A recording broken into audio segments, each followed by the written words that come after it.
amúkí ògbó wa.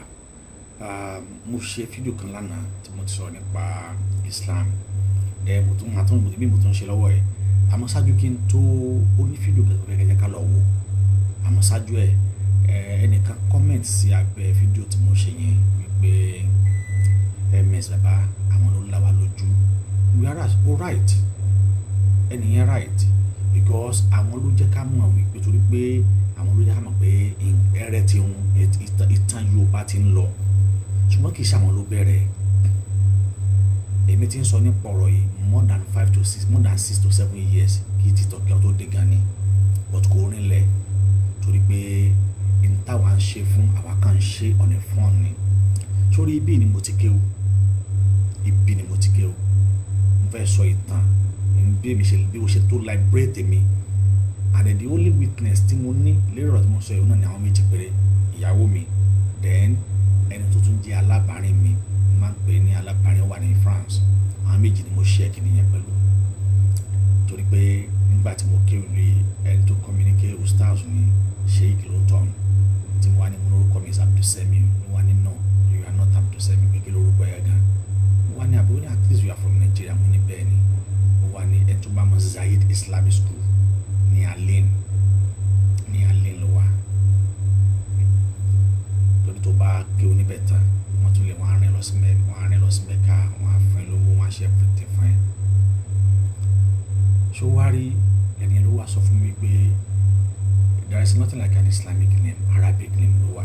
That's my first time tí mo kọ́ máa gbọ́ nípa Arabic torí pé ní Nàìjíríà mo tẹ́ máa sọ fún wa ní pé name of Allah orúkọ Ọlọ́run Abdulsemiu Abdulganiu bàbá tí gbọ́ Abdulkinikan Abdulsikinikan.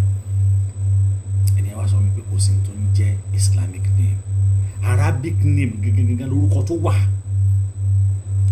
Wọ́n wá sọ mi pé okay o fẹ́ fún mi ní assignment pé tí mo bá ti ó wá pé àwọn Muslim míì ó pé India ó pé Pakistan ó pé ẹnìkan láti France. Orúkọ wọn ni wọ́n ń jẹ́ India yẹn jẹ́ Toncha wọn bí àwọn mọ̀túnmọ̀ ẹ̀. Orúkọ ìbílẹ̀ wọn ni wọ́n ń jẹ́ ní do you see it they are bearing their local name and they still Muslim. Ó ní Africa nìkan lòun rí tó jẹ́ pé we are slavery of religion and culture. Máa bọ̀ ìṣúná ẹ̀ pé ó ní Africa nìkan ni mo rí tó pé ẹ̀yin Africa o ẹ wà slavery fún religion àti culture. Pé ìṣúná yẹn náà nìyẹn. I was so shocked. Kí ni máa yẹ sọ yìí máa yóò gbọ̀n ṣá lọ́kàn mi ni o because ọ̀rọ̀ yẹn jẹ́ ká ìfèsì mi pé mo ẹ̀ṣẹ̀ ń gbọ́ for the first time ní ayé mi wípé kò sí tó ń jẹ́ Islamic name ní àwàdẹ́wà Nàìjíríà. Orúkọ mùsùlùmí kẹ́ sọ́mọ́ o orúkọ mùsùlùmí kẹ́ sọ́mọ́ o orúkọ mùsùlùmí kẹ́ sọ́mọ́ o tọ́yì bátù ní mọ̀kútùn ní. Ibi tí mo ti kọ́ ibi tí liberation tèmi tó ti wá nìyẹn tó bá mọ́ lónìí. Ibi tí liberation mi tó ti wá nìyẹn ẹni wá fún mi ní assignment yẹn ni mo wá lọ ṣe. Mo wá rí pé ẹrẹ ti rún. Ibẹ̀ ni mo ti kọ́ máa cross orúkọ tèmi gẹ́gẹ́ tí ń jẹ́ Abdulsemiu Abdulsams ni Sams ẹrú oòrùn. Ibẹ̀ ni mo ti rí wípé Abdul tá à ń jẹ́ yìí wọ́n ti ń jẹ́ àwọn non-Muslim ló máa ń jẹ́ Abdul. Wọ́n máa àtàṣe ẹ̀mọ́ ẹbọ tí wọ́n ń bọ ni torí pé oòrùn ni wọ́n ń bọ. Abdul ẹrú oòrùn ẹrú òṣùpá. Ó dàbí àwọn tó dàbí àwọn àtàwọn Nàìjíríà náà ta nìkan ń jẹ́ Ṣàngó níyì Ṣàngó kẹ́mi Ṣàngó wálé Ṣàngó fúnkẹ́ Ṣàngó ṣemí lóore àti bẹ́ẹ̀ bẹ́ẹ̀ lọ. Bẹ́ẹ̀ ni wọ́n ń jẹ́ Abdul yẹn. Nínú ibi tí mo ti lọ kàn Islamic site ni mo ti lọ kàn wípé Abdulsams ẹrú oòrùn ni èmi tí wọ́n padà wá change orúkọ yẹn padà sí Abdulsemiu. The truth must be told.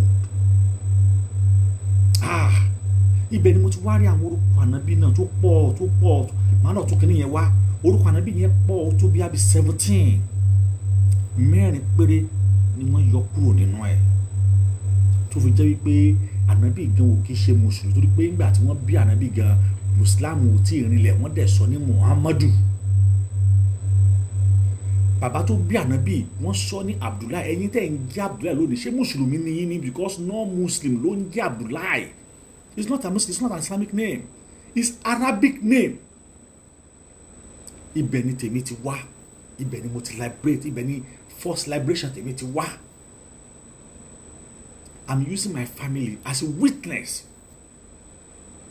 tó lẹ́gbàá yẹn ni mo wá pinnu pé kò sí ọmọ mi kankan tó máa jẹ́ orúkọ Islam then I made it mo dẹ̀ succeed dẹ̀ pé nígbà tó ń fẹ́ ṣe passport wọn mo yọ orúkọ Muslim kúrò ń bẹ́ẹ̀ ni.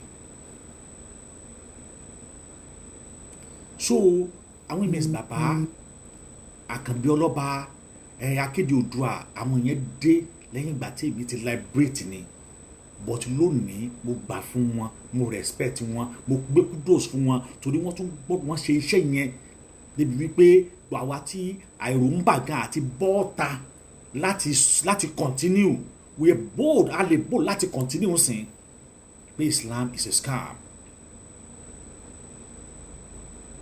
Ọ̀rọ̀ tó sọ ló jẹ́ kí n sọ ilé ìjáde ká ní mo ṣe máa ń tàgì tí màá ṣe tàgì content èèyàn àbí comment èèyàn tí màá wá sọ̀rọ̀ lórí ni kò kì bá bẹ́tà lọ sórí page wọn borí owó media lọ wò ó kì í ṣe ìwọ̀n 5 years tí mo ti sọ̀rọ̀ yìí kì í ṣe tó lẹ́yìn ìgbà tí mo ti mọ́kàdé tí mo wá continue stage 2 in Islamic study olùrọ̀ yìí wá wáyé máyà ló wá pè mí jókòó ló wá jẹ́ kí n mọ̀ wípé a lè jẹ́ orúkọ abínibí wa ká má jẹ́ orúkọ Islam pé bá ṣe ń jẹ́ orúkọ tá à ń pè ní Islam pé we are just bearing an Arabic name pé Arabic name là ń jẹ́ kò sí tó ń jẹ́ Islamic name àwọn Arab orúkọ wọn là ń bá wọn jẹ́ pé tóun táwa dẹ̀ fi ń pè é ó yàtọ̀ sí tóun táwọn fi ń pè é pé ọ̀tọ̀ ni mínì tó máa mí lọ́dọ̀ tiwa. Lẹ́yìn ìgbà yẹn ni bàbá tá a mọ̀ sí ìmáàmù Ìlọrin náà tó wá ṣàlàyé nípa ẹ̀ títọ́ kò dẹ̀ tí ìrìnlẹ̀ báyìí nígbà tí bàbá ìmáàmù ti sọ nípa kódà àwọn Àkànbí Ọlọ́ba gan ò tí ì máa ṣíwọ̀n tí ì wà lórí títọ́ tí bàbá ìmáàmù tí wọ́n ti sọ ní last ní meeting tá a ṣe pẹ̀lú àwọn Àgbẹ̀kọ̀yà nígbà tá a ń ṣe Yorùbá Nation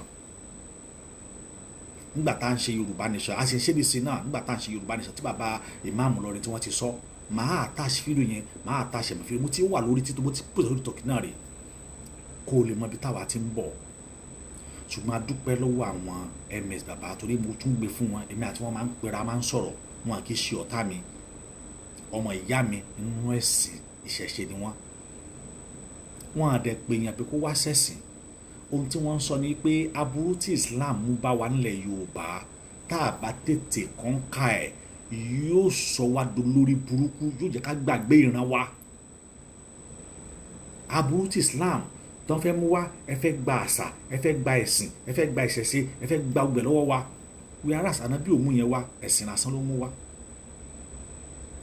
So látàrí ìdí èyí ẹ lọ ṣe ìwádìí ti yín náà dáadáa àáfàá tó ń sọ̀rọ̀ onímọ̀ nìyí oní ìwádìí nìyí ẹ̀yin náà jókòó ẹ lọ wò ó ṣé gbogbo ohun tí àwọn wọ̀nyí ń sọ nípa ẹ̀sìn Islam ṣe rọ̀ ni tó bá ti jẹ́rọ ẹ sùn wọn káwọ ẹni tó máa win now